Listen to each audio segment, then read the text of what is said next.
Jesús, Kenia Paredes, la veo conectada 2 veces, José Marte, Francisco Alberto, Evangelista Marte, Cristina de la Cruz, Arelis Díaz, Angélica Valdés, Ana Laureano, a Mauri Ramírez, qué bendición, a Martina Díaz. Oh, me están conectando la gente. Gloria al Señor. Vamos a orar para dar inicio a esta sesión. Y vamos a decir, como dice esa hermosa adoración que teníamos ahí: yo sé que estás aquí, el Señor está aquí con nosotros para bendecirnos, para ayudarnos. Vamos a enseñar y aprender.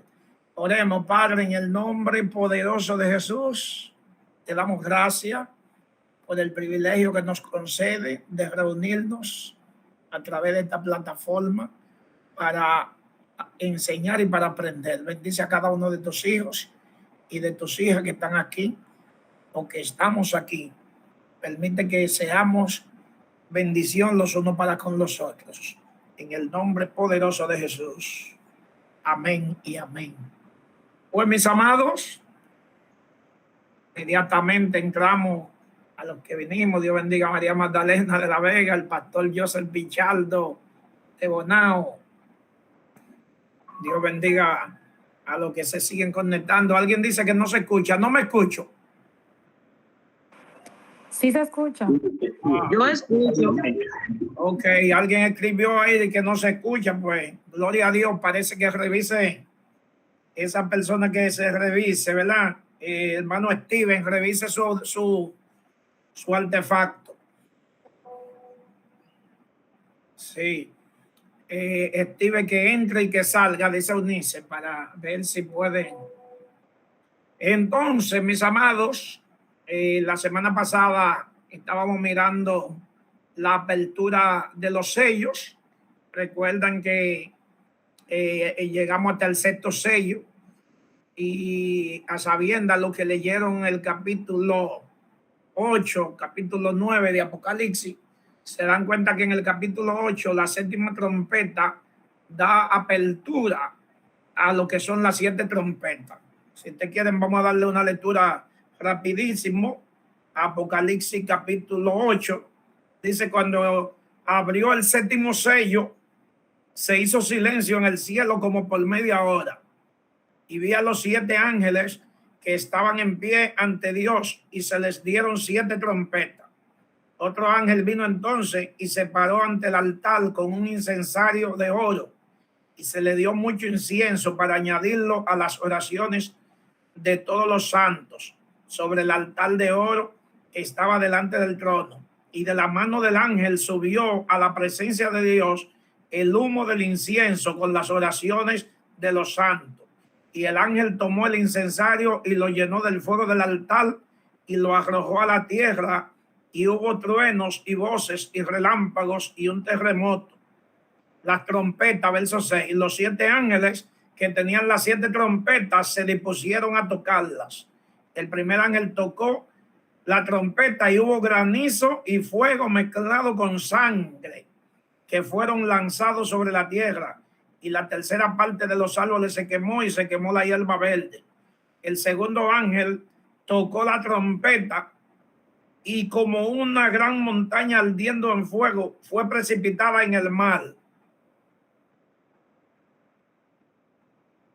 Dice, repito, verso 8, el segundo ángel tocó la trompeta, y como una gran montaña ardiendo en fuego fue precipitada en el mar, y la tercera parte del mar se convirtió en sangre, y murió la tercera parte de los seres vivientes que estaban en el mar, y la tercera parte de las naves fue destruida. El tercer ángel tocó la trompeta, y cayó del cielo una gran estrella ardiendo como una antorcha, y cayó sobre la tercera parte de los ríos y sobre las fuentes de las aguas.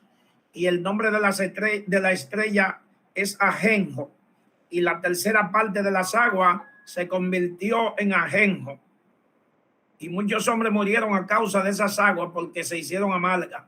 El cuarto ángel tocó la trompeta, y fue herida la tercera parte del sol, y la tercera parte de la luna y la tercera parte de la estrella, para que se oscureciese la tercera parte de ellos y no hubiese luz en la tercera parte del día y asimismo de la noche. Y miré y oí a un ángel volar por en medio del cielo, diciendo a gran voz: ay, ay, ay de los que moran en la tierra, a causa de los otros toques de trompeta que están para sonar los tres ángeles. Como podemos ya ver a simple vista, acá en este capítulo 8 tenemos las 4 primeras trompetas. Y como vimos anteriormente en el capítulo 7, hay un paréntesis donde de nuevo, y como ya lo estudiamos, vemos los 144,000 sellados y vemos la gran multitud vestida de blanco en el cielo. Recordemos, como hemos dicho, que el Apocalipsis, al igual que la mayoría de los libros proféticos de la Biblia y los evangelios, no están escritos de manera cronológica, sino que podemos ver acontecimientos al principio de Apocalipsis que corresponden, por ejemplo, al final de la gran tribulación, y veremos también acontecimientos en el mismo medio del Apocalipsis que pertenecen al principio de la gran tribulación.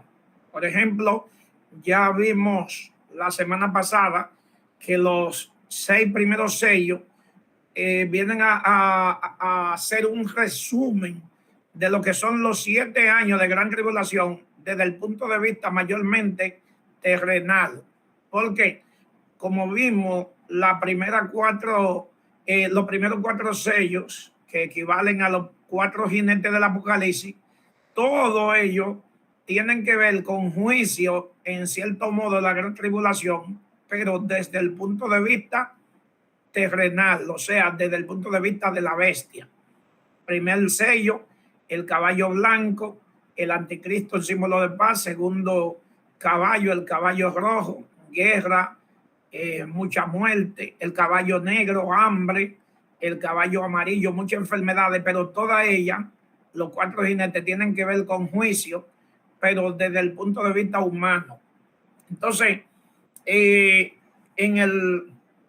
volviendo a manera de resumen, en el capítulo 6, cuando abrió el 5º sello, verso 9, aquí Juan de nuevo va al cielo. Cuando se abre el 5º sello, Juan ve debajo del altar las almas de los que habían sido muertos por causa de la palabra de Dios y por el testimonio, y que clamaban a gran voz diciendo: ¿hasta cuándo, Señor santo y verdadero, no juzga y venga nuestra sangre en los que moran en la tierra? Se le dieron senda vestidura blanca. Recuerdan que eso lo entrelazamos con el capítulo 7, con la multitud vestida de ropa blanca en el cielo, que desde nuestro punto de vista no están en un cuerpo resucitado, sino que, como dice aquí, Juan lo vio como alma, y a esas almas se le dieron vestiduras blancas.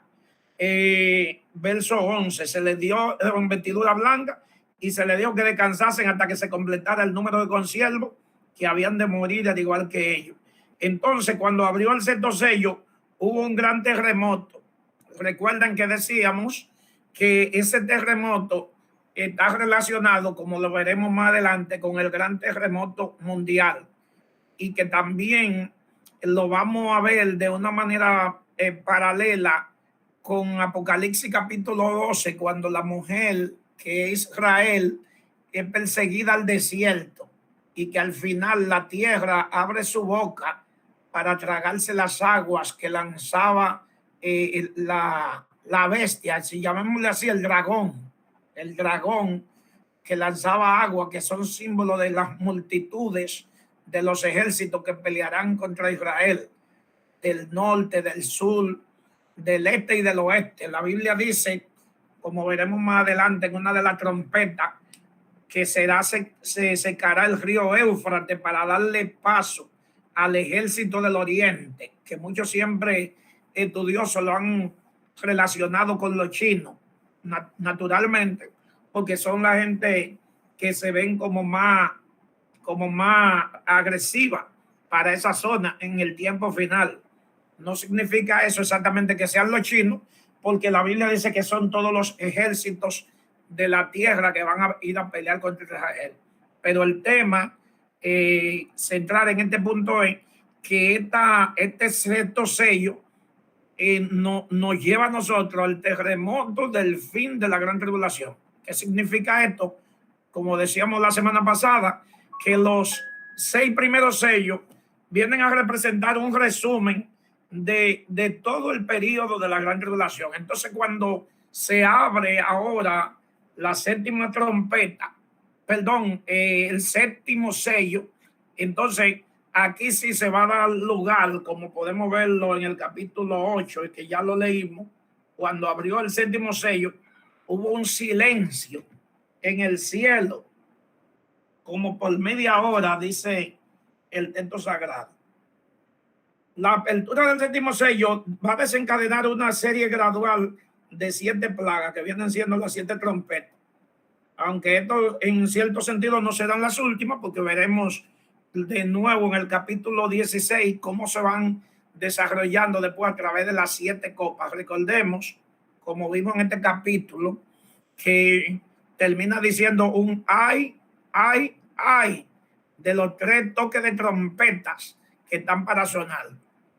Adelantándonos un poco, aunque volvamos atrás, cuando se estén tocando la quinta, la sexta y la séptima trompeta, ahí se describe como algo extremadamente extraordinario, porque ahí van a haber intervenciones directas de algunos seres espirituales que van a provocar grandes catástrofes en la humanidad. Y es precisamente en una época de la trompeta, como un espacio de 6 meses, que la Biblia dice que los hombres buscarán la muerte, pero no la hallarán y ansiarán morir, pero la muerte huirá de ellos.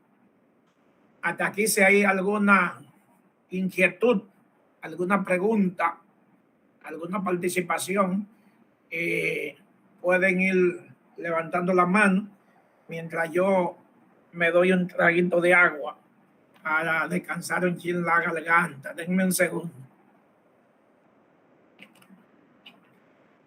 Ok, hasta ahora no hay inquietud. Hasta ahora sigue siendo un monólogo. ¿Cómo es que se dice? Un monólogo. Un monólogo cuando habla uno solo. Pastor, escúcheme. Sí.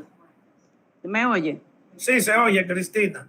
Oye, pastor, acuérdese que el lunes pasado quedaron manos levantadas, que teníamos algo ahí, acuérdese, dígale que se acuerden. Bueno, pues vamos a aprovechar entonces, porque quedaron manos para sí. Hoy, acuérdese, levantadas. Sí. Cuando solamente habla uno, el aprendizaje se reduce como a un 10%, Miguel, ¿no, verdad, hermano Miguel? No, estamos esperando que había manos levantadas, porque... Yo creo que Josel era uno de los que se quedaron con la mano levantada. Josel está ahí. Sí, yo lo veo ahí. ¿Quién más? A Mauri, creo. Ana Laureano. Ana Laureano creo que no está aquí. Así está ahí, Ana Laureano. Vamos a ver, antes de seguir hacia adelante con las 7 trompetas. Josel. Dios le bendiga más a todos. Dios le bendiga más, pastor. Amén. Sí, yo levanté la mano la antepenúltima clase, pero creo que escribí cuando usted estaba explicando que las 6 trompetas resumen lo que es el periodo de la gran tribulación, donde pues se armó un pequeño debate que yo decía que claro que habrá salvación, pero luego hacía un énfasis o una separación que la salvación está segura en medio de la gran tribulación para los que se queden después del arrebatamiento, para el pueblo judío que tiene promesas claras y directas. Sobre los gentiles no hay algo con fundamento muy claro por la palabra, y hablábamos de que realmente tenemos que asegurarnos en el arrebatamiento y no ver ese momento tan terrible que va a acontecer.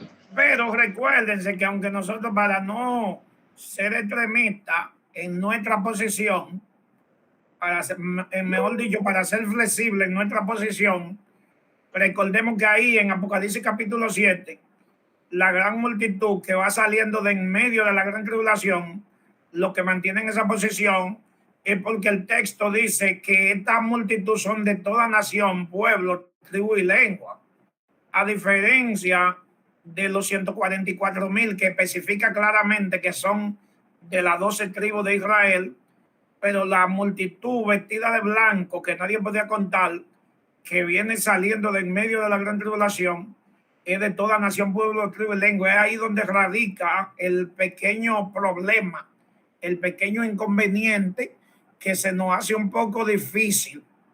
No estoy diciendo con esto que cambiemos la posición que adoptamos de creer que las puertas se cerrarán para los gentiles, porque es como decíamos la semana pasada, cuando nosotros predicamos de una manera liberal que habrá salvación en la gran tribulación, le abrimos una puerta al descuido espiritual de los creyentes. Pero la posición mía, que la mantengo también, es que no debemos de ser concluyentes. Cuando digo que no debemos ser concluyentes, es que no podemos ser radicales en nuestra posición. Cristina de la Cruz. Amén, amén, de acuerdo totalmente con esa posición suya, pastor. No podemos ser concluyentes, como usted dice, porque la palabra está claro. Aquí, como dijo el hermano Joseph, que los 144,000 no van en lo que es la gran tribulación, ya ellos están asegurados. Ellos se aseguraron con seguro Pepín, porque lo dice claramente la Biblia, que son 144,000, ¿verdad? 12 de cada tribu, 12,000 de cada tribu. Pero en lo que usted dice, usted puso un ejemplo que yo creo que es así, sí, porque usted se acuerda que usted dijo, si usted y Betel en ejemplo se van, y viene los otros hijos que quedan, si no han aceptado a Cristo, que fue un ejemplo, ya, pero verdaderamente Cristo vino y no van a querer ser sellados, sino van a perder su vida, o sea, decapitado, como dicen, van a perder su vida. Como decíamos, que esa fuerza quien la deje el Espíritu Santo para poder ser decapitado. Entonces, yo lo que quiero que entendamos es que el Señor Jesucristo dijo claramente que el que perdiera su vida por mi causa, la hallará. Y si ellos la pierden en la gran tribulación por la causa de Cristo, yo creo que ellos la van a hallar, porque fue Jesús que lo dijo. Amén. Amén, amén. Sí. Como yo creo que estamos claros. Repito, no voy a cambiar mi posición en cuanto a una predicación radical en ese sentido, pero nosotros ahora mismo estamos en un seminario bíblico y yo no puedo decirle a ustedes como estudiantes y con una mente abierta, no puedo imponerle una posición, sino que en un punto tan difícil como ese, que hay que reconocerlo, que es difícil, es mejor uno en cuanto a lo que es la enseñanza teológica, presentar las dos posiciones en ese sentido y que cada uno tome un criterio, pero aún tome un criterio, sea de un lado o de otro, no ser concluyente. Creo que la palabra correcta. Vamos a seguir con las oportunidades. Hermano Mauri Ramírez y luego el pastor Dionisio. Adelante, a Mauri. Dios bendiga a todos. Una Amén. gran fortaleza que tiene la posición ahí en ese versículo, cuando habla de toda tribu y lengua, de todo pueblo, ¿verdad? Sin embargo, yo entiendo que ante lo que está en riesgo es tan grande, tenemos que seguir predicando y enseñando en la escuela, la doctrina. Que hoy es el tiempo, hoy es el día de salvación. Amén. Y que no hay más oportunidad, porque ante la duda de una salvación tan grande, como dice el apóstol Pablo, ponerla en riesgo ante algo que no tenemos la certeza de que habrá una segunda oportunidad, es mejor aprovechar e irnos en la primera resurrección. Eso es así, eso es así. Pastor Dionisio. Amén. Dios le bendiga a todos mis hermanos. Pastor, bendiga. Amén. Bueno, pues esa misma es mi posición, pastor. No podemos predicar para, como quien dicen los políticos, la segunda vuelta, porque es muy arriesgoso, es demasiado arriesgoso. Es decir, bueno, si yo me quedo, probablemente yo me puedo salvar y aún donando mi cabeza. Eso es demasiado arriesgoso. Lo bueno es, como decía usted y como dice el hermano Amaury, decirle, hermano, hoy es el día de la salvación. Vamos a preocuparnos por irnos con Cristo el día que Él venga a buscarnos. Amén. Dios le bendiga. Amén. Cristina. Amén. Dije que estaba de acuerdo con usted que no se puede ser concluyente, pero estoy de acuerdo de que se predique que hoy es el día aceptable. Así es. Pero de acuerdo a lo que dice la Biblia, no podemos ser concluyentes. Vuelvo y repito. Jesucristo dijo, el que perdiera su vida por mi causa la hallará. La dice el dueño de la vida. No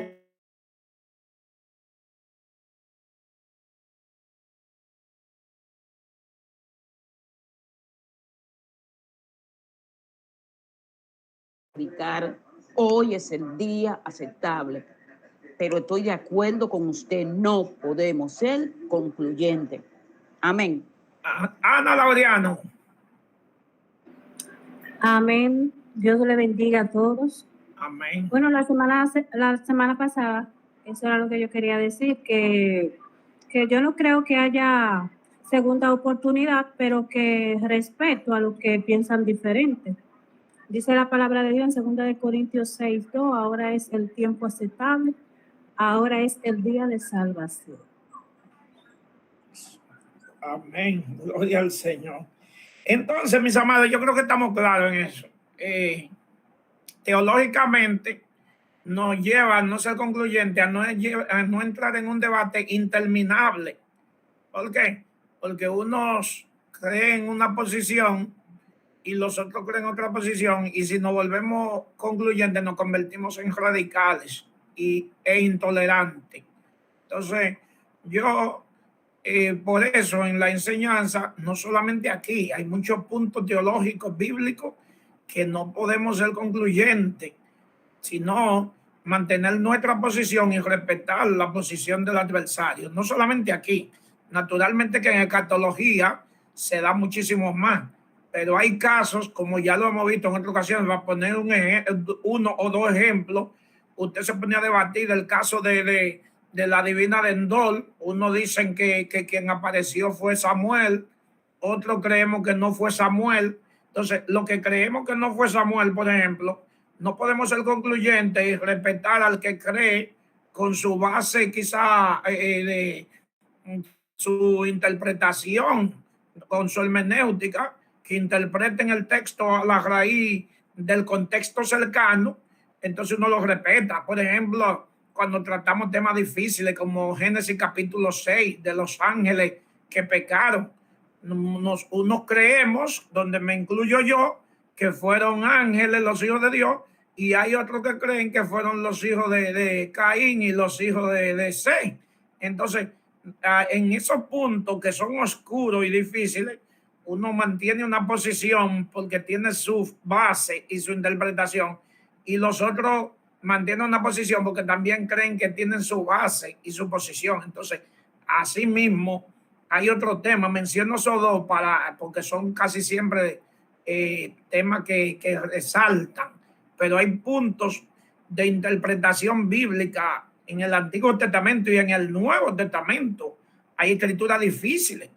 Por ejemplo, y permítanme seguir agrandando este paréntesis, por ejemplo, el apóstol Pedro dice en su segunda carta, como nuestro amado hermano Pablo nos hace escrito casi en todas sus epístolas, entre las cuales hay cosas difíciles de entender y que inclusive muchos la tuercen, como también tuercen las otras escrituras para su propia perdición. pero hay gente que sin querer tuercen la escritura, pero Pedro ahí menciona mucho que la tuercen a propósito.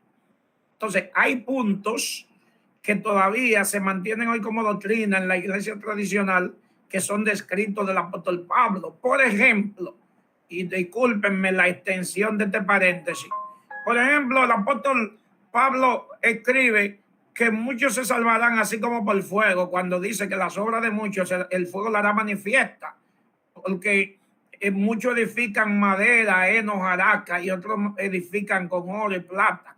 Entonces Pablo dice que las obras de muchos será manifiesta, el fuego la manifestará, y que al fin algunos serán salvos, aunque así como por fuego.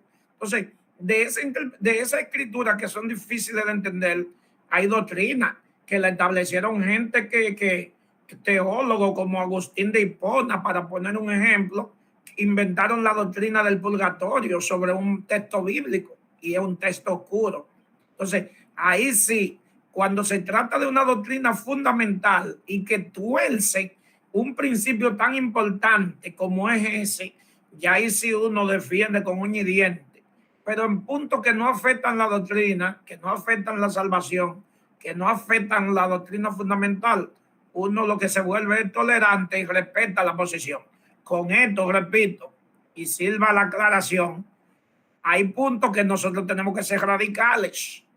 ¿Por qué? Porque son puntos que son fundamentales en la doctrina, que son doctrinas fundamentales de la iglesia, y uno no puede ahí ser tolerante, de que no, yo te voy a respetar tu idea. No.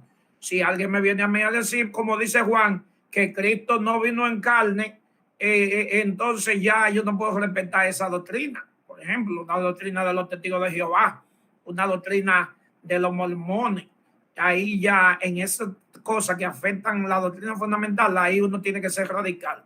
Pero en posiciones de interpretación que tienen cosas oscuras, que si se va a salvar a alguien después de la tribulación, que si no se va a salvar, ojalá que se salven hasta el final, porque uno no quiere que nadie se pierda, como la Biblia dice.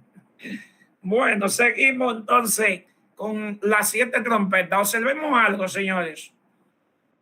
Aquí, cuando comienza a describir las 7 trompetas, observen muy bien, que yo creo que ya lo hemos enfatizado mucho eso, que da origen a desatarse la trompeta, el 7º sello. ¿Qué significa eso?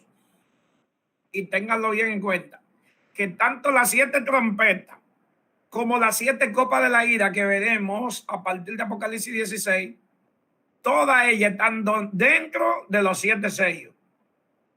¿Queda claro? Alguien que me explique eso para ver si estamos entendiendo. ¿El qué, pastor? Decía que tanto las 7 trompetas que se van a tocar como las 7 copas que se van a vaciar, todas están dentro del 7º sello. En otras palabras, todo lo que va a acontecer de juicio y de ira en Apocalipsis, todo está dentro de los 7 sellos, incluyendo las 7 trompetas y las 7 copas. ¿Alguien me lo explica en su propia palabra? Bueno, cuando vimos los 7 sellos, abarcan la gran tribulación. Entonces, del sello de presente. Ok. Del sello 1 al sello 6 se da paralelo al desarrollo de la gran tribulación. Pero entonces el 7º sello contiene dentro las 7 trompetas. Es decir, que los 7 sellos, las 7 trompetas y las 7 copas, el mismo hecho. Lo único es que se va intensificando. De modo que, primero, 6 sellos. Hay una manifestación, por ejemplo, ahí tenemos los primeros 4 sellos que habla de hambre, de muerte, de guerra. Entonces, en el 7º sello, dentro de esto incluye las 7 trompetas. Exacto. cuando ocurren las primeras 7 trompetas, en la última trompeta, entonces están los 7 copas. Exactamente. Las 7 copas de ese evento ya es la ira, la manifestación mayor de ira de Dios. Sí. Vemos, por ejemplo, que ya en la última trompeta, la 7ª trompeta, cuando se dan los 7 copas, ahí Dios entra ya con ira para deshacer, manifestarse, como lo había dicho, juzgar a los santos.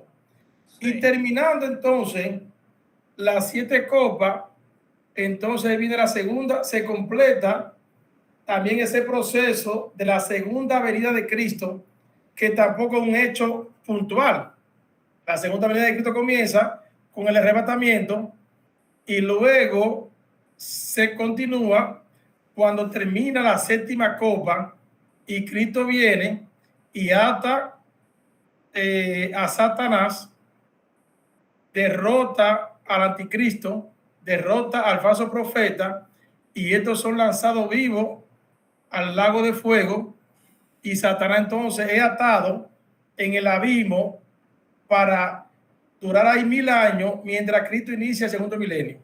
En resumen, los 7 sellos, dentro de él están las 7 trompetas y las 7 copas. Amén, así es. Así es. Que quede claro eso en la mente de todos nosotros, ese esquema. 7 sellos.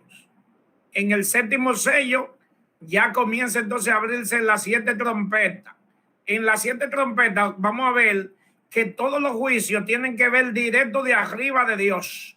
En los 4 sellos, que son los juicios de aquí abajo, vemos que quien interviene es la bestia, el anticristo, para decirlo en algún término.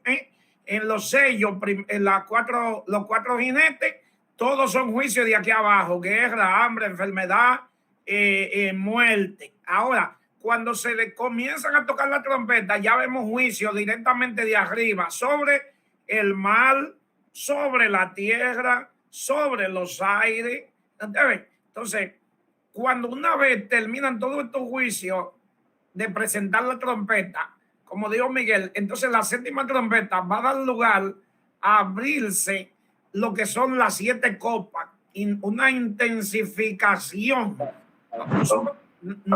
No quiero adelantarme, pero en las 7 copas de la ira, nosotros vamos a ver cómo se va intensificando la presión de los juicios divinos, incluyendo una mezcla. Hay un micrófono abierto. Ok. Entonces, incluyendo que el mismo reino de la bestia se cubrió de tiniebla. Y la Biblia dice que será tan fuerte el tema al final que la gente se morderá de dolor la lengua. Algunas manos levantadas se bajaron. ¿Quiénes tenían la mano levantada? Hay espacio. Ok. Parece que se intimidaron los que tenían la mano levantada, pero me gustaría ver a un par de participación, aunque digan lo mismo. A mí no, Miguel lo dijo claro, pero aunque te digan lo mismo, me gustaría saber, porque quiero ver si estamos más o menos entendiendo el Apocalipsis.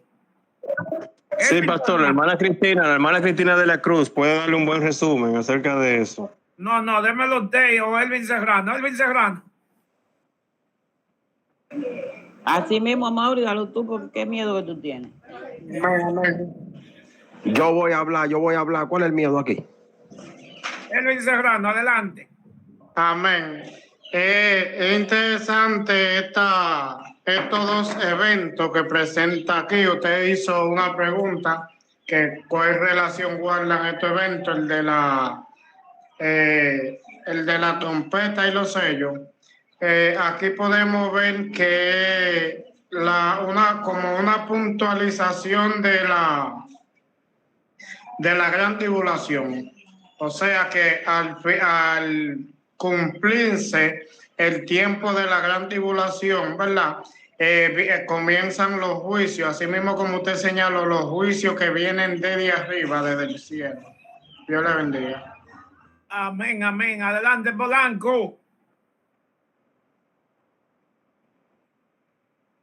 Polanco nada más abre el celular y lo deja ahí abierto para que uno crea que él dice que está en clase. Porque él dijo que iba a hablar ahora mismo y ya se desapareció. Aquí hay gente que son un poco serios, ¿sabes? Que Dios nos ayude, Miguel.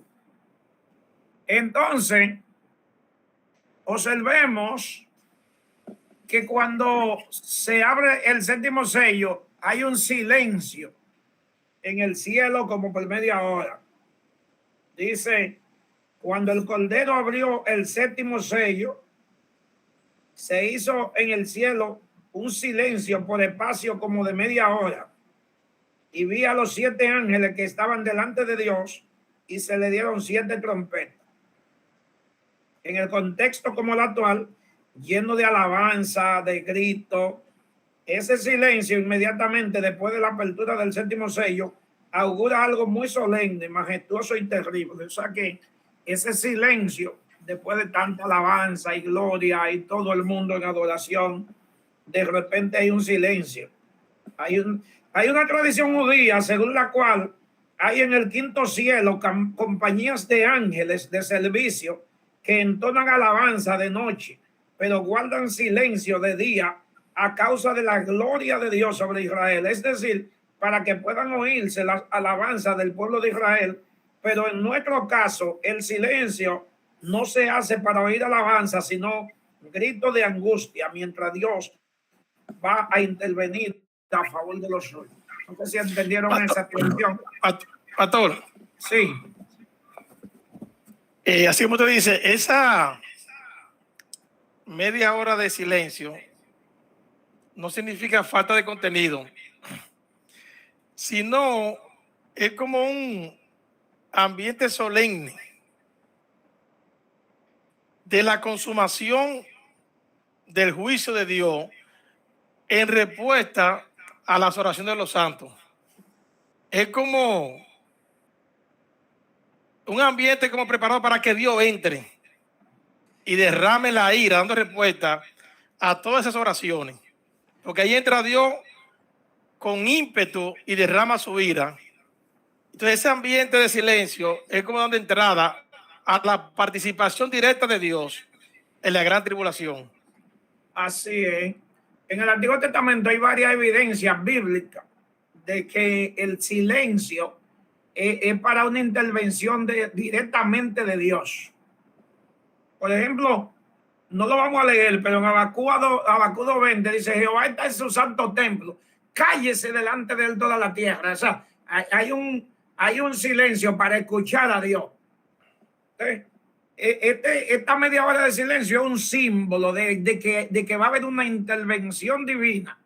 Naturalmente, que estábamos mirando en los juicios y el accionar, pero directamente desde el punto de vista del hombre, de la bestia, del anticristo. Mientras que ahora este silencio nos muestra algo extraordinario. Fíjense que dice que los 7 ángeles estaban dispuestos para tocar la trompeta. Pero antes de eso, hay un 8º ángel. Cuando dice en el verso 3, otro ángel vino entonces y se paró ante el altar. ¿De cuál altar? Ustedes recuerdan que en el capítulo 6, verso 9, Juan vio debajo del altar las almas de los que habían sido muertos. Naturalmente que tenía un altarcito, porque el de aquí abajo era un símbolo. Ustedes recordarán que cuando Dios mandó a Moisés a construir el tabernáculo, cuando se le habló de construir el altar, habían 2 altares, el altar de bronce y el altar de oro. El altar de bronce era el que estaba afuera, donde se hacían los sacrificios, donde sacrificaban la vaca, los toros, etcétera. El otro altar estaba en el santuario, donde el sumo sacerdote ofrecía el incienso. La Biblia dice, el escritor a los hebreos, que se le dijo a Moisés, mira que lo haga conforme al modelo que se te ha mostrado. El escritor a los hebreos dice que el santuario que hizo Moisés allá en el desierto era una réplica, naturalmente, si la Biblia lo dice, es exactamente así. Era una réplica del altar del cielo. Entonces, en el altar allá en el propiciatorio, habían dos querubines que chocaban sus alas, la una con la otra. Y debajo del altar, de ese altar en el cielo, es que Juan ve las almas de los que habían sido muertos, pero ahora ve un octavo ángel. Un octavo ángel, cuando dice otro ángel, aparte de los 7, se paró ante el altar con un incensario de oro.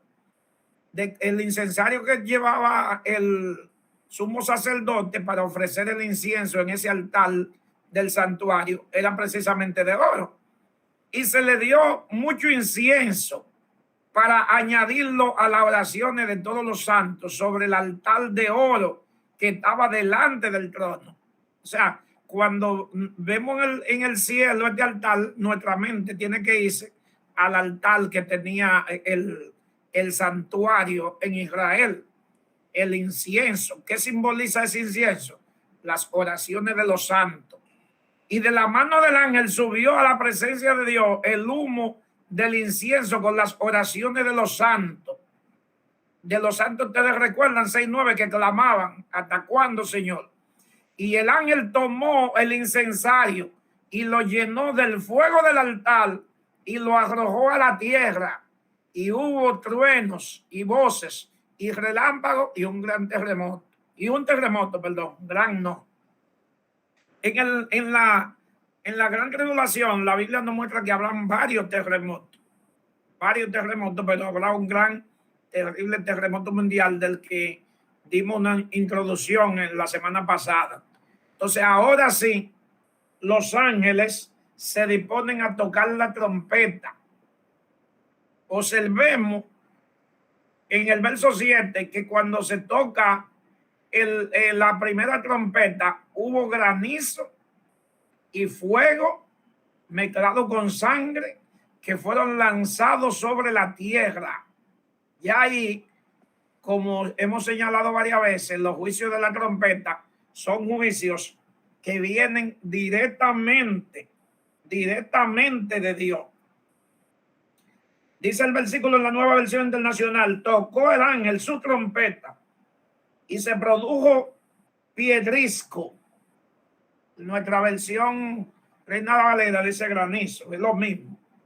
Y fuego mezclado con sangre que fueron arrojados sobre la tierra. Quedó abrasada la tercera parte de la tierra. Quedó abrasada la tercera parte de los árboles y quedó toda hierba verde fue abrasada. Señores, la tercera parte. Maestro, Sí.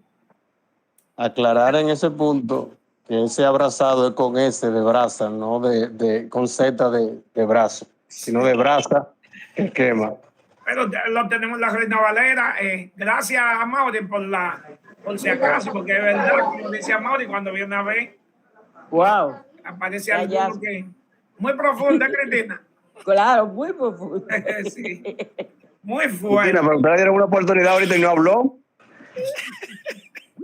Muy fuerte, muy fuerte. Elvin Serrano, adelante.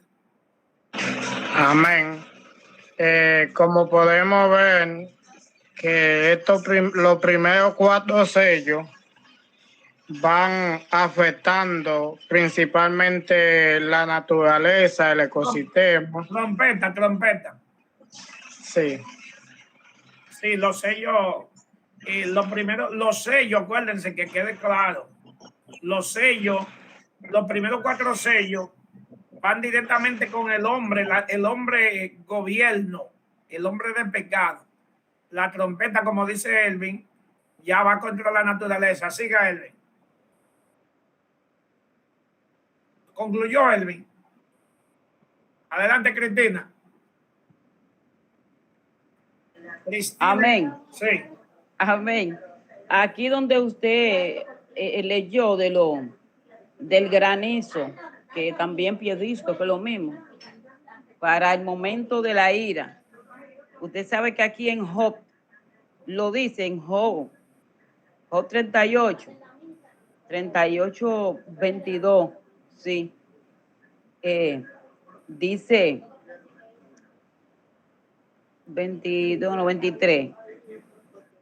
Dice, ¿ha presentado tú los depósitos de la nieve y has visto los depósitos del granizo que tengo yo reservado para el tiempo de la angustia, para el día de la guerra? Que no veo nada, estoy ciego. Pero Job 22 al 23 habla de ese granizo que él tiene guardado para ese tiempo de la ira y o sea, como para castigar. Sí, Jehová siempre ha usado granizo. Ustedes recuerdan cuando la batalla de Josué, de Josué contra los moreos. Por eso que le estoy diciendo, porque mire, donde lo dice Job, y usted sabe que la Biblia no tiene orden cronológico, que de acuerdo a los estudiosos, Job es el más viejo. Sí. Quiere decir que ese granizo de Josué ya estaba profetizado. Y sí, también aquí en Sodoma y Gomorra. Y también las 10 plagas, que también hubo granizo. Exacto. Dios utilizó un granizo muchas veces. Cuando este señor peleó contra Moab, Amón y lo del monte de Seir, creo que fue el rey Asa, si mi mente no me falla, también Dios mandó, entró a pelear. Entonces, ahí Jehová le está hablando a Job, como quien dice, dime tú, que si tú sabes tú dónde está ese granizo, que yo lo tengo ahí guardado para cuando yo me quille, como dirá él. Le entra a pelear a Jehová de allá arriba, de unos peñonazos que manda. Aquí vemos, al tocar el ángel la primera trompeta, cómo se forma un turbión tropical, un turbión arrollador que devasta la tercera parte de los árboles, así como la hierba verde, correspondiente a dicha tercera parte. En este sentido, ha de tomarse toda hierba verde como la misma tercera parte de los árboles. La tempestad de sangre tiene resonancia escatológica en Joel capítulo 2, verso 30, en Hechos capítulo 2, verso 19, que no lo vamos a leer, así como está señalando Cristina en el libro de Job. Es quizás el rastro sanguinolento que dejan el granizo y el turbión. O sea que esa mezcla de sangre, dice acá este escritor, que viene siendo parte del turbión. Esa mezcla se advierte su semejanza con la séptima plaga de Egipto en Éxodo capítulo 9, versos 13 al 35. Hay un paralelo, podríamos decir. No sé, por ejemplo, en Miqueas capítulo 7, verso 15, las plagas de Egipto sirven como modelo de las plagas escatológicas. Vamos a ver esa escritura que me llamó mucho la atención. Miqueas capítulo 7, profeta Miqueas, uno de los profetas menores después de Jonás. Capítulo 7, verso 15. Yo le mostraré maravilla como el día que saliste de Egipto. Oiga la palabra del profeta Miqueas. Naturalmente que habría que ver el contexto, pero nosotros vemos en Apocalipsis casi todas las plagas, creo que es como señaló Cristina, que se ven, pero ya en una magnitud más poderosa, porque aquí está hablando de una tercera parte, ¿verdad que sí? Una tercera parte. No está hablando de algo regional, sino de algo prácticamente mundial. La plaga, cuando se comiencen a tocar esta trompeta, lo que va a estar pasando aquí son catástrofes en el globo terráqueo. Son cosas que son espantosas. Si le tendríamos miedo a las grandes persecuciones y a las persecuciones del anticristo, estando nosotros aquí, imaginémonos nosotros a la ira de Dios desencadenada desde el cielo. Podemos suponer que el terrible granizo matará a muchos seres vivientes, aves, animales, hombres, y que con la fuerza del viento la sangre de estos será mezclada con el granizo. De esta manera el granizo será hasta cierto punto rojo. De acuerdo a sus dimensiones, esta tormenta será tan fuerte como nunca. Eso podríamos compararlo con el diluvio universal. Por tanto, es fácil imaginar el pánico con que este evento llenará los corazones de los hombres. Será terrible lo que estará pasando. Y fíjense que esto es como quien dice un comienzo. Como veremos al final de este capítulo, del capítulo 8, ¿verdad? Donde están las trompetas, que el escritor Juan termina con 3 ay. Ay. De los 3 toques de trompeta que están para sonar. O sea que esto va de menor a mayor. Imagínense con algo tan terrible como esto y que entonces vienen cosas peores. Elvin Serrano. Amén. Con respecto a lo que dice antes del toque de los últimos, como dije al principio, no me adelanté por el punto. Los primeros 4 toques de trompeta son juicios que vienen para destruir el ecosistema, todas las producciones de la tierra, lo cual desencadenaría esa hambruna. ¿Por qué? Porque atacaría los cultivos. Ahora bien, luego, cuando el ángel dice ay, por causa de los 3 últimos toques que faltan, es porque esos 3 últimos toques vienen a afectar directamente al ser humano. Ya no va a seguir afectando la naturaleza, el ecosistema, sino que viene para directamente afectarlo, a causarle dolor y tormento a los seres humanos. Sí. Naturalmente que estos ataques al ecosistema van a dañar a las vidas humanas, porque imagínense cuando la tercera parte de los árboles alimenticios sean atacados, la tercera parte de la hierba verde, que es lo que uno se come, todo viene de ahí,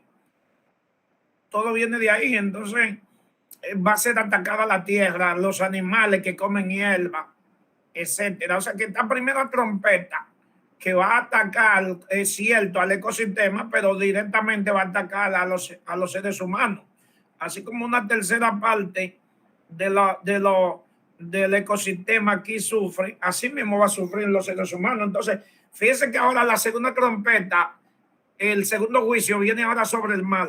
Observen, NBI, Nueva Versión Internacional, cuando tocó el segundo ángel su trompeta y un objeto como una enorme montaña ardiendo en llama fue arrojada al mar. Una tercera parte del mar se convirtió en sangre. Murió la tercera parte de los seres vivos que hay en el mar y fue destruida la tercera parte de los barcos. Dice NBI, naturalmente, las naves, dice la Reina Valera.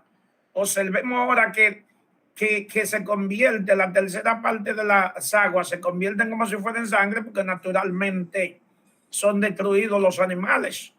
Vamos a decirle así, los animales, los peces. Al toque de la segunda trompeta, he arrojado al mar un objeto como una enorme montaña. Notemos cómo lo que indica claramente que no se trata de una montaña real, sino como de algo parecido a una montaña. La remoción de montaña es en la Biblia signo de angustia y de conmoción para los hombres. Job 9:5, Salmo 46, etcétera, etcétera. Aquí es como un volcán que se precipita en el mar. Como resultado queda destruida la tercera parte de los seres vivientes en el mar, así como la tercera parte de los barcos. A semejanza de la primera plaga de Egipto, Éxodo capítulo 7, verso 19-25, el agua de esta que se supone el mar, tanto como vía de comunicación, como fuente de bendición, de aprovisionamiento de los peces, de la comida, todos los seres vivientes que tenemos aquí, podemos percatarnos lamentablemente, que cuando cae como este gran fenómeno en el mar, óigame, la gente va a sufrir, porque ¿qué va a pasar con los pecadores? ¿Qué va a pasar con toda esa gente que no solamente que viven del mal, sino que le dan de comer a la humanidad? El anticristo tratará de explicar estos eventos como cataclismo de la naturaleza. O sea, porque el anticristo que va a estar gobernando y naturalmente que tendrá que darle respuesta a los seres humanos. ¿Y qué respuesta le va a dar? Bueno, le buscará una respuesta natural, como de hecho será natural, pero todo esto es que parte de los juicios que van a estar cayendo del cielo. Cristina. Amén, pastor. De acuerdo a lo que él habló de que los otros ya vienen para dañar a las personas, y usted aclaraba que si se daña la vegetación y todo va a afectar a los seres humanos, ¿verdad? Estamos claros ahí. Pero si vemos el 9, que usted nos mandó la otra semana a analizar el 9, de acuerdo al 6 y al 7, en el 9.4 dice, del quinto ángel, dice, en el 4 dice, se le mandó que no dañara la hierba de la tierra, ni cosa verde alguna. Por 6 meses, es un espacio. Ajá, pero ¿verdad? Le estamos diciendo que ahí le mandaron a que no dañaran. Sí. ¿Por qué? Porque ahí estaba el espacio, pero después, ¿qué hacer? Manda a dañarlo, pero aquí se le mandó que no. Sí, no, fíjense que eso que usted está diciendo ahí es después de esto. No, y en después, el orden, sí, en el orden cronológico después. Lo que pasa es que no. Es después. Sí, porque no todo va a estar dañado. Fíjense que aquí es una tercera parte. Una tercera, Una sí. tercera. Se le mandó que no dañaran, sí, cosa alguna verde, ni alguna, ni algo, sino exacto. Esa solamente parte, los hombres. Sí, no sé si no de tiempo hoy para verla, creo que no. Pero adelantándonos un chin y volviendo atrás, sí. Esa parte es un espacio de 6 meses. Oh, ya, de 6 sí, meses. Sí. Y ese es uno de los ayes. Ese es uno de los ayes. Sí, sí. Se van a desatar cientos y cientos de millones de ese tipo de langosta.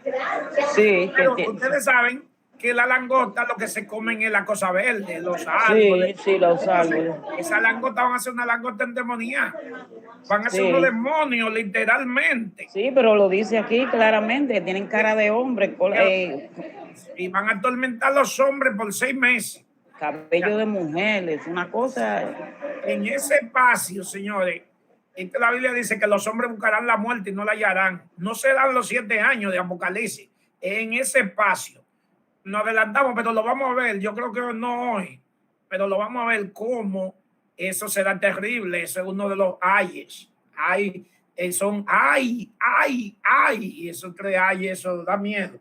Si todo esto que estamos viendo da miedo, imagínense cuando viene un huracán que uno está asustado, encerrado en la casa, vaciando los supermercados, todo el mundo, porque viene un huracancito.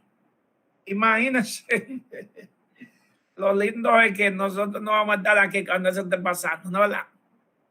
No sé si hay alguien de lo que está ahí que esté pensando pasar por eso. Amén. No vamos a estar aquí en nombre de Jesús.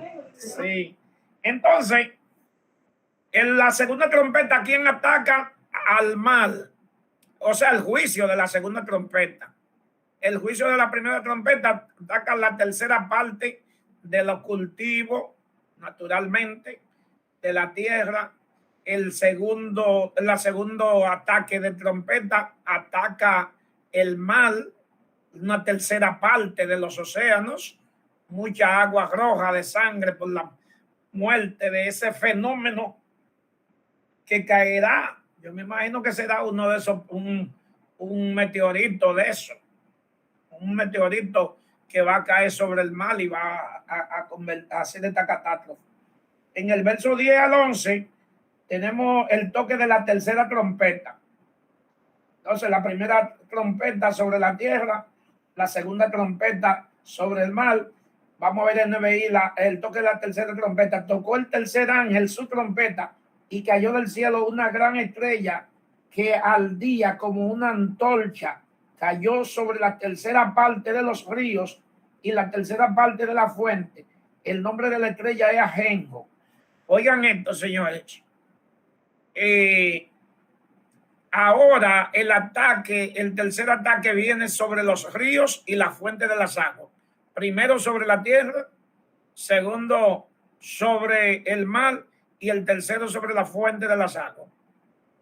Sobre la fuente, sobre los ríos y la fuente de las aguas. Se volvió amarga la tercera parte de las aguas y murió mucha gente a causa de las aguas que se habían hecho amargas, o sea que se volvieron no potables.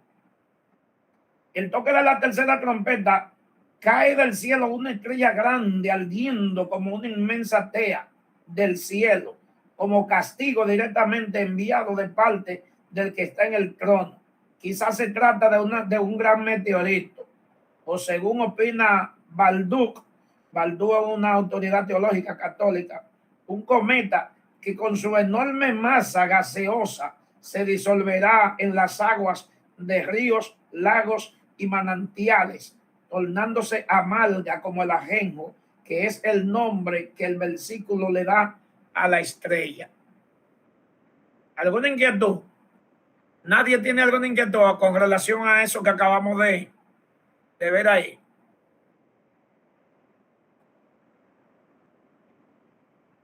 No hay inquietudes. El ajenjo se consideraba en la antigüedad como lo más amargo que existe. En la Biblia es símbolo de la injusticia, de la idolatría, de los castigos divinos, según Deuteronomio 29:17, Osea 10:4, Amós 5:7, y por ende de intensa pena y amargura en el corazón del hombre, Lamentaciones 3:19. Su brebaje es sinónimo de veneno. Eso también está en Jeremías 9:14, Jeremías 23:15. De ahí que los ríos y los manantiales contaminados con él matan a tanta gente, dice el texto sagrado.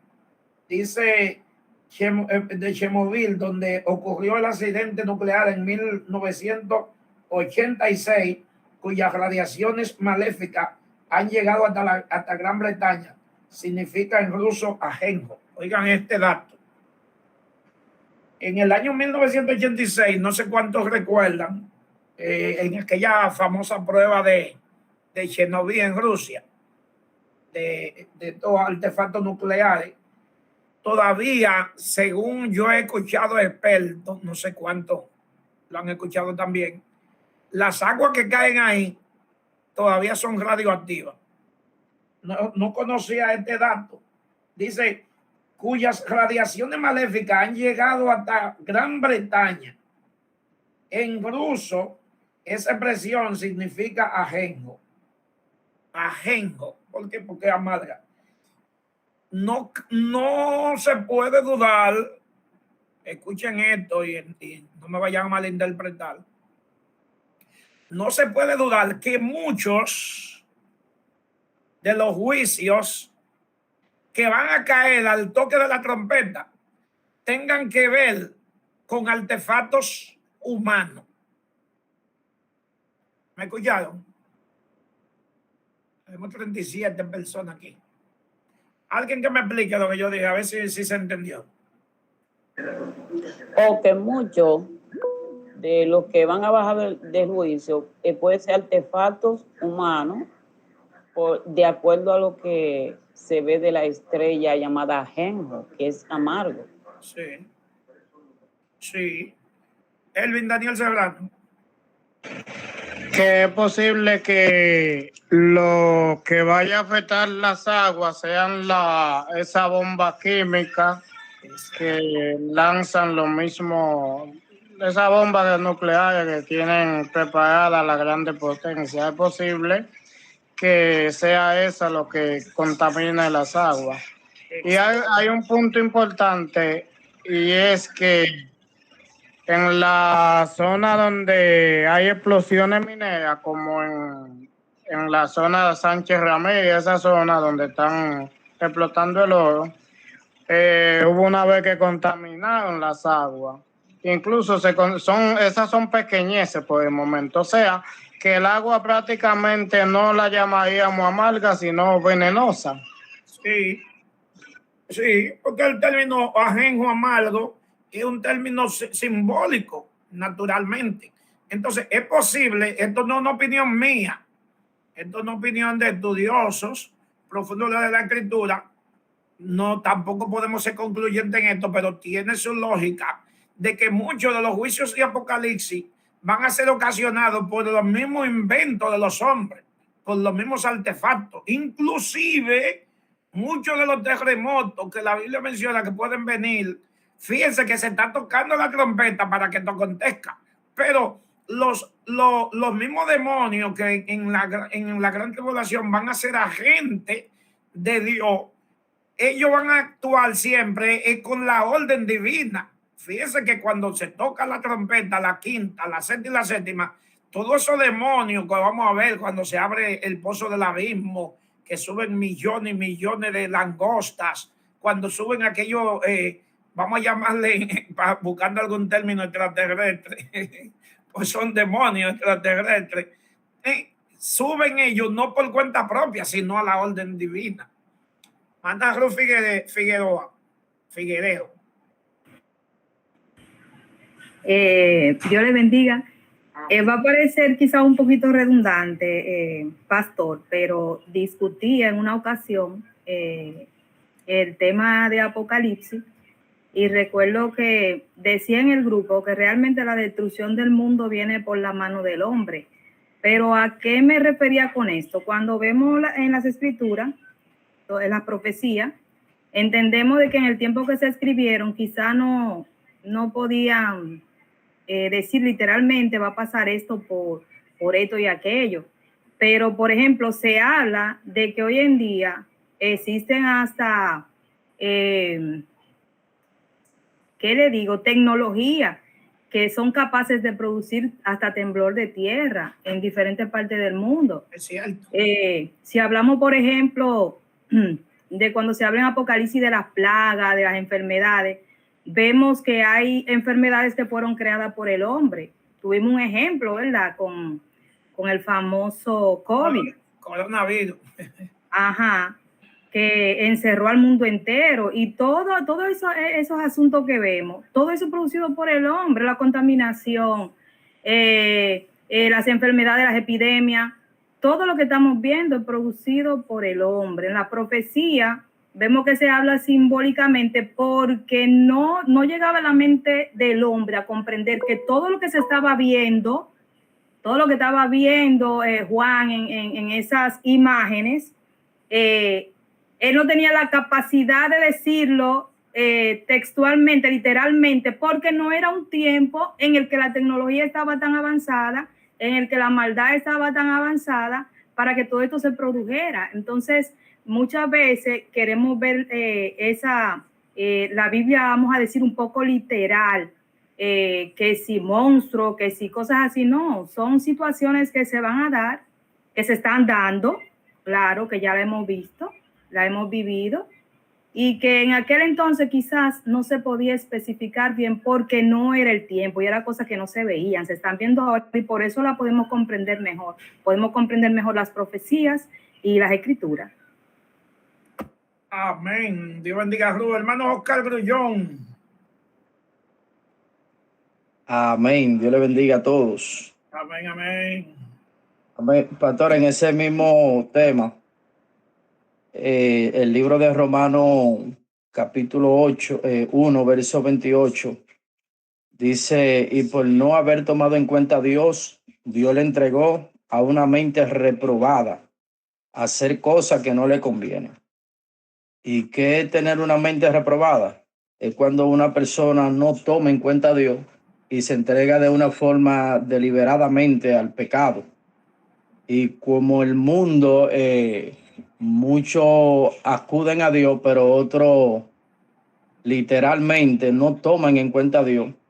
Y el ser humano entiende a hacer locura y a cometer muchas cosas que al fin y al cabo lo llevan a la perdición, que es lo que está sucediendo en este tiempo. El hombre lo que se ha enfocado es en crecer, en la misma, el deseo de enriquecerse sin importar lo que dañe, y todas estas cosas han venido a poner al hombre a que se destruya a sí mismo. Y ha provocado muchas cosas. Por ejemplo, lo que usted hablaba ahorita sobre los vegetales, sobre la escatología. Hoy en día nosotros no comemos, es muy raro comerse algo natural. Bueno, yo aquí que estoy en el campo, me como un guineo natural. Cuando usted se come un guineo de aquí, usted sabe que se come un guineo. Ahora, Pero usted compra un hijo que ama tanto a su padre y no le manda un racimito de guineo del campo. Ay, santo. Aleluya. Dios mío. Santo. Ay, Padre, perdóname, Dios, lo vamos a mandar para allá. Pues bien, ya no hay poco alimento natural. La mayoría de los alimentos son adulterados, la mayoría de los alimentos. Y por eso es que hoy en día la gente está muriendo de infarto, cáncer, muchas enfermedades, que todo esto entiendo que viene de esa forma de Dios enviar su juicio, de ir quitando parte de los humanos de la faz de la tierra, permitiendo todas estas cosas. Pero lo que quiero decir que en su mayoría es por vía del mismo hombre que sucede la destrucción del mundo y del ser humano. Sí, Que Dios le bendiga. Sí, es así. La mayoría, yo mismo, no me cabe duda de que la mayoría de los juicios de la gran tribulación que están, que se ven, por ejemplo, en los 4 jinetes, van a tener cosas directamente que ver con lo que hemos estado tocando, todas esas armas nucleares, todo su invento de los hombres, Estados Unidos, China, esta gente coreano, norcoreano, toda esa gente que tienen arsenales, los rusos, arsenales de armas nucleares. En algún momento vamos a decir que el enemigo, a través de la bestia, porque su propósito va a ser destruir el mundo al final. Todo va a ser una apariencia, al final es de destrucción. Cuando se armen toda esa guerra, por eso es que algunos han señalado, y podemos quizás hasta aceptarlo, repito, no siendo concluyente, pero ver que cosas como esta, donde dice que las aguas se dañarán y no se volverán potables, como vimos el caso que señalamos de Chernobyl, que está ahí, no es algo que está lejos, fue en el 1986, esa famosa prueba. Yo recuerdo como ahora, 1986, yo tenía como 17 o 18 años, y yo recuerdo esa noticia de esa gran explosión en Chernobyl, que fue una catástrofe, y todavía hoy, tantos años después, hablando más de, 40 años, estamos hablando, ¿no? ¿Verdad? Desde el 1986 hasta la fecha, y todavía las lluvias que caen ahí en ese lugar son radioactivas, la lluvia. O sea que toda esa evaporación que se forman en esa zona donde explotó esa bomba y vuelven y caen en forma de lluvia, son contaminantes. Y como vimos hace un ratito, esta información que le leí, ha sido arrastrado los efectos desde Rusia hasta Inglaterra, Gran Bretaña.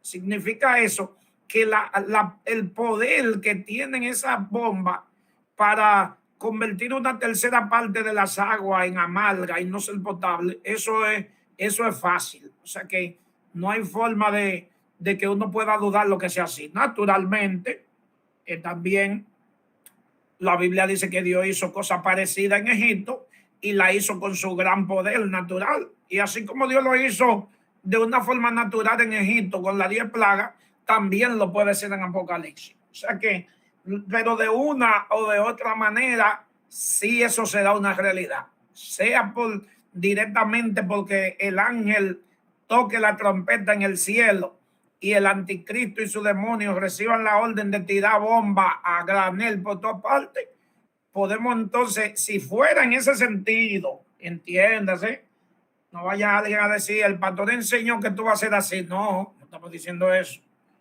Estamos diciendo que eso puede ser así. Pero Dios tiene el poder para hacerlo y mandar una montaña, un meteorito de allá arriba y tirarlo y amargar toda la tercera parte de las aguas. De una u otra manera sí sabemos que eso va a acontecer. De eso es que sí estamos seguros de que eso va a acontecer. Es un cuadro simplemente alarmante. El mundo se encontrará como en un desierto sin agua. En este caso habrá agua, pero no será potable como el agua de Chernobyl. Podemos figurarnos la desesperación cuando los habitantes de la tierra estén buscando una gota de agua potable. Los hombres desesperados y sedientos comenzarán a cavar pozos, buscarán distintas maneras de purificar el agua. Naturalmente que con la tecnología que tenemos hoy, la gente hace pozos y en ese momento no será totalmente, sino una tercera parte. Pero miren, una tercera parte de los seres humanos sin agua. Si nos vamos al mundo actual, ¿cuántos somos hoy en día? 8.000 millones, ¿verdad? Vamos a usar los números para que nos espantemos. 8.000 millones dividido entre 3. 2.666 millones de seres humanos en todo el planeta Tierra sufriendo. Eso será algo extremadamente terrible. Para ese momento ya no seremos 8.000 millones. No, porque se va a ir disminuyendo naturalmente con las primeras plagas de la... No, y también con el arrebatamiento. Sí, no, pero que posiblemente, porque esta plaga que se ubican en después de la segunda mitad de la Gran Tribulación, y naturalmente que ya en esa época también habrá una gran disminución de la población mundial, porque como veremos, como vimos, el segundo jinete, que es lo que trae guerra, y la Biblia dice que se le dio potestad para quitar la vida a la tercera parte de a una cuarta parte de los hombres cuando habla del segundo jinete. O sea, Miguel quiere decir que tiene lógica que se seguirá multiplicando, y es verdad, pero nosotros estamos suponiendo que eso sea ahora en breve. O sea, cuando viene a ver hay 10.000 millones, 12.000 millones de seres humanos en la Tierra. Eso será algo terrible. Yo evito, en el caso particular mío, yo evito pensar en las cosas que vienen sobre este mundo, pero hay que enseñar lo que la Biblia dice. Dice que todo ello sin resultado hasta que Dios permita a los hombres un respiro por ver si se vuelven de su pecado y de su rebeldía, pero ellos continuarán con el corazón endurecido como lo hizo Faraón. La Biblia dice que ni aún así, como lo veremos más adelante, se arrepentirán. Naturalmente que está hablando de ese mundo cegado sin Dios, de ese mundo ya que habrá proclamado, lo veremos más adelante, no en un orden cronológico, pero cuando lleguemos a Apocalipsis 13, tendremos que volvernos de nuevo un chin atrás. La importancia de estudiar Apocalipsis en el orden que está de los capítulos, una de las importancias que ustedes podrán observar es que a veces nos vamos allá adelante y tenemos que volvernos atrás. Entonces tenemos que remembrar cosas que ya vimos. Por ejemplo, Apocalipsis capítulo 13, la bestia. Ustedes saben que hay un par de bestias, naturalmente. Está el dragón y está la bestia y está la otra bestia. ¿Cómo así? Porque también el falso profeta es sinónimo de una segunda bestia. Pero hay una primera bestia que es el dragón, que representa a Satanás. Y hay una mujer que en algún momento vamos a ver que cabalga sobre la bestia. Entonces, ese juego de ir atrás y adelante nos obliga a remembrar y nos lleva entonces a la repetición. ¿Y a qué nos lleva la repetición? Al aprendizaje. Yo no sé si ustedes podrán observar que hemos tratado temas y hablamos de cosas que ya hace un par de semanas que hablamos. Eso nos lleva a que cuando nosotros terminemos esta materia de escatología, el que no domine por lo menos los fundamentos, hay que fusilarlo en la silla eléctrica. Sí. Miguel, ¿cómo va la tarea? Estamos aquí, pastor. ¿Cómo está la tarea? ¿Cuántas tareas? Sí, eso yo hablaba. Sí, solamente hay una subida en la plataforma, pero estoy preparando por cada tema un cuestionario de 10 preguntas. Eso le voy a decir a ellos al final. Perfecto. Para que estén atentos a eso. Sí, exacto. Cuando terminemos esta materia de catología, el que no tenga por lo menos el fundamento general, lo vamos a fusilar en la silla eléctrica. ¿Estamos de acuerdo?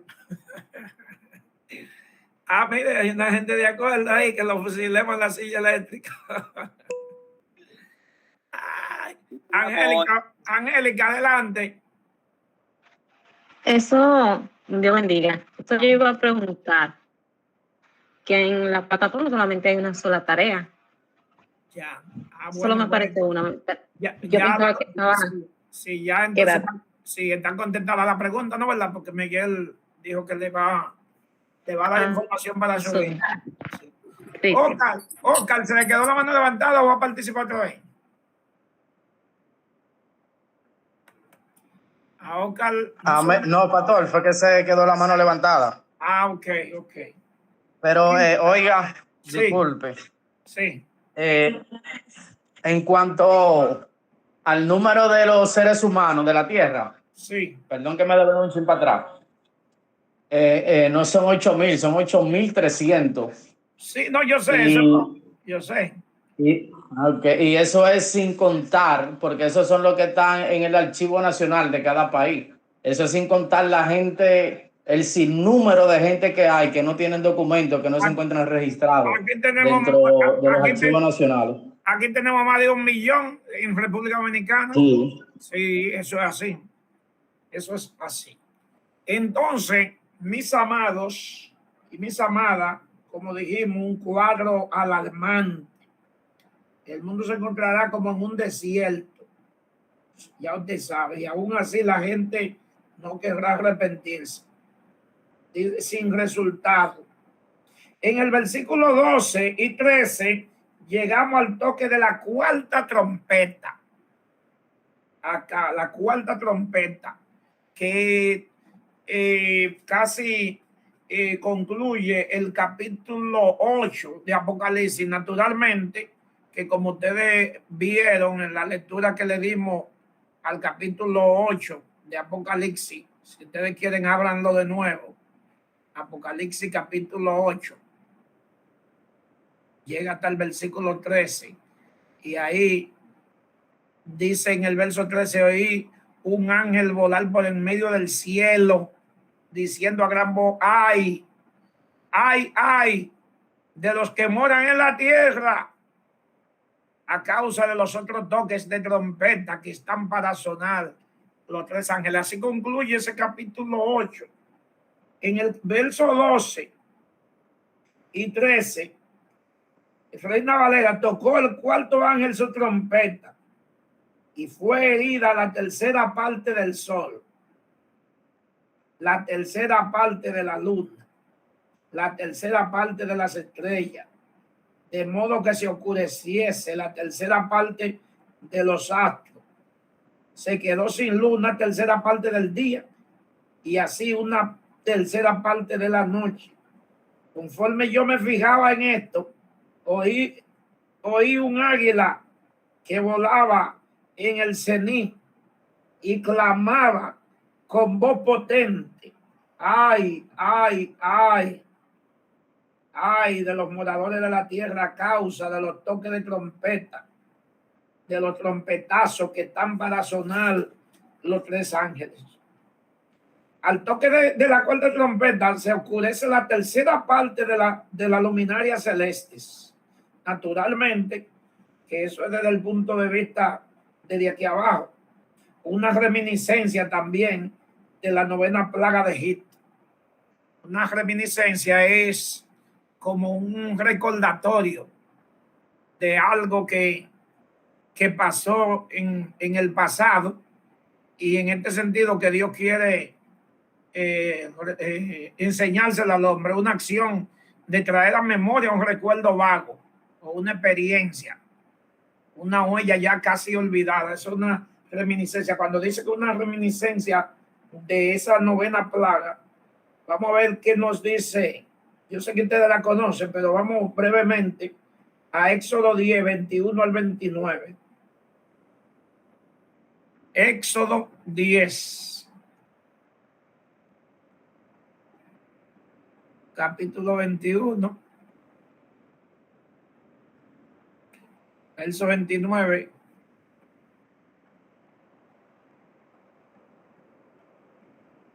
Perdón, Éxodo 10, donde me metí a Éxodo 22. Éxodo 10, verso 21. Jehová dijo a Moisés, extiende tu mano hacia el cielo para que haya tinieblas sobre la tierra de Egipto, tanto que cualquiera las palpe. Y extendió Moisés su mano hacia el cielo y hubo densas tinieblas sobre toda la tierra de Egipto por 3 días. Ninguno vio a su prójimo, ni nadie se levantó de su lugar en 3 días. A todos los hijos de Israel tenían luz en sus habitaciones. Eso es lo que señala aquí más o menos la cuarta trompeta. Es muy de notar que Dios creó los astros para servicio del hombre, dice la Biblia, a fin de que sirviesen de luz. Por eso su oscurecimiento es una señal de muy mal augurio para la humanidad pecadora. Se puede tener también en cuenta la tremenda influencia que los astros, especialmente el sol y la luna, ejercen en el hombre y en su entorno. Con todo esto, se avisa con anticipación a los habitantes de la tierra por si quieren convertirse de su odio a Dios y a su obra. O sea, Dios en su misericordia todavía está llamando a la gente en ese momento a que reflexionen, pero aún así dice la Biblia que los hombres no se volvieron a Dios. Del mundo material solo quedan el aire que será herido al sonar de la 7ª trompeta y el abismo, esto es el Hades, del cual se hablará al tratar de la 5ª trompeta, que es el segundo aire. El primer aire viene sobre los aires, el segundo aire viene cuando se abren la puerta del Hades, que no lo vamos a tratar hoy. Dice un teólogo experimentado que todos estos males pasarán y entonces comenzará el bienestar, pero las 3 siguientes trompetas traerán consigo una creciente intensidad de castigo. O sea que habrá un respiro entre la 4ª trompeta a la 5ª, habrá un respiro, una quietud, pero también habrá una voz que dirá, ay, de los que moran en la tierra a causa de los otros toques de trompeta. Se puede notar, por ejemplo, en la nueva versión internacional, la palabra águila, verso 13, en lugar de ángel, de la Reina Valera. En efecto, los manuscritos más antiguos dicen aetobu, que significa águila, no aguelón, que significa ángel, o angelón. No sé si podemos verificar eso en otros versos. Vamos a verlo. Estamos en Apocalipsis, capítulo 8, ¿verdad? Verso 13. Reina Valera dice, y miré y oí un ángel volar por en medio del cielo diciendo a gran voz, ay, ay, ay. Vamos a ver eso en diferentes versiones para que más o menos entiendan lo que estaba pasando aquí. En la Biblia hispanoamericana lo traduce, miré entonces y pude oír como un águila que volaba por lo más alto del cielo y gritaba con voz poderosa. En la Palabra de Dios para Todos dice, entonces vi un águila volando alto y oí que decía con voz fuerte, desastre, desastre, desastre. O sea, ay, ay, ay. En la Reina Valera ya sabemos que dice ángel. En la Biblia del Jubileo, que viene de la Reina Valera, también dice ángel. En la Dios habla hoy, que es Biblia católica, dice, luego miré y oí un águila que volaba en medio del cielo. En la Nueva Versión Internacional, que ya la leímos, también dice águila. En la traducción, en la Nueva Traducción del Viviente, miré y oí la voz de un águila. En la traducción Nueva Biblia Viva, y mientras miraba, un águila cruzó los cielos gritando, ay, ay, ay. En la versión, la palabra hispanoamericana, miré entonces y pude oír como un águila que volaba. ¿Hacia dónde voy? Hacia lo que le estoy señalando acá, que la única versión que lo traduce como ángel es Reina Valera, y la versión naturalmente que dependen de Reina Valera. Entonces todas las demás lo traducen como un águila. Les repito, en lugar de ángel, en efecto, los manuscritos más antiguos dicen aetou, que significa águila, no angelou, que significa ángel. O sea que lo que queremos señalar aquí, que quien sale volando por el cielo con el aire no es un ángel, sino como un águila. Como referencias útiles pueden verse, por ejemplo, esta palabra en Jeremías 48:40. Esta águila se cierne en el cenit, en el punto más alto del firmamento, para que su voz sea oída por todo el mundo, pues su mensaje va contra todo el mundo no cristiano. No es de suyo, ave mensajera de mal agüero, como lo sería el búho, sino un enviado de Dios para invitar al arrepentimiento. Sin embargo, no se olvide que el águila es ave de presa, aun cuando es muy probable que en ambos lugares estemos ante el gran buitre oriental, más bien que ante el águila propiamente dicha. Los 3 ayes corresponden a las 3 plagas siguientes, que serán todavía peores que las 4 primeras. Los ayes en la literatura semítica son lo contrario de los macarismos o bienaventuranza que nos enseña la Biblia en el Evangelio según San Mateo. Quedan pues 3 calamidades que acaban respectivamente en el capítulo 9, verso 12, al capítulo 11, verso 13, y en los últimos capítulos del Apocalipsis. Mis amados y mis amadas hermanas, yo le voy a pedir que lo dejemos hasta aquí por hoy. Si hay alguna inquietud, alguna pregunta, es el tiempo para hacerla. De lo contrario, le voy a dejar a nuestro hermano Miguel Ángel de Jesús, siervo de Jesucristo, maestro, con la parte de la conclusión. Miguel de Jesús. Sí, mis hermanos, en la plataforma tenemos unos 7 temas. En cada tema verán un pequeño cuestionario de 10 preguntas a partir del miércoles. Y seguimos adelante. También recuerde que ahí están los libros que estamos usando, los principales libros, que son 5. Así que a partir del miércoles vamos a tener por lo menos 6 cuestionarios. Miguel, cada uno de esos temas. Añádale a los que tienen Matthew Henry, Francisco La Cueva, que es una joya tremenda también en el comentario de cada uno de los capítulos de Apocalipsis. Bien. Entonces, mis hermanos, oremos para hacerle pedido. Padre amado, gracias. Dele la oportunidad a Martina Díaz antes de despedir. Adelante, Martina. Sí, Dios me le bendiga, disculpen la interrupción. Yo escribí por el grupo el otro día que si los libros que pertenecen al Apocalipsis, que se ven como en inglés, que si hay alguna forma de uno traducirlo. Verifique bien porque el libro está en español.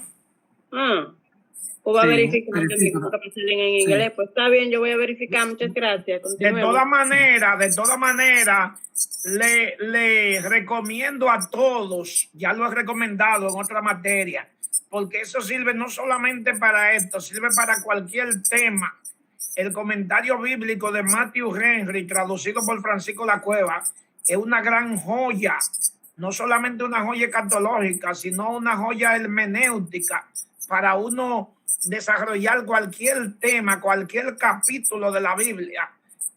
uno lo encuentra desarrollado de una manera exhaustiva y además de comprensiva, porque plantea en cada punto difícil las diferentes posiciones, aunque al final plantea su propia posición, pero plantea la diferente posición que nos lleva a nosotros, si somos buenos estudiantes, también a hacer nuestras conclusiones. O sea que mi recomendación para todos los estudiantes acá y para todos los maestros, pastores evangelistas, les recomiendo esa gran joya que se llama El Comentario Bíblico de Matthew Henry, traducido por Francisco La Cueva. Así que, mis amados, dejamos a Miguel de Jesús. Así, mis hermanos, a partir del miércoles van a encontrar las actividades y también voy a tratar de conseguir en PDF el comentario de Matthew Henry para subirlo ahí como parte del contenido didáctico. Padre amado, gracias. Tuya es la gloria, Señor, por siempre. Dios, que este ánimo lindo de seguir aprendiendo de tu palabra no desmaye, Señor. Ayúdanos a permanecer unidos en este conocimiento hasta el final.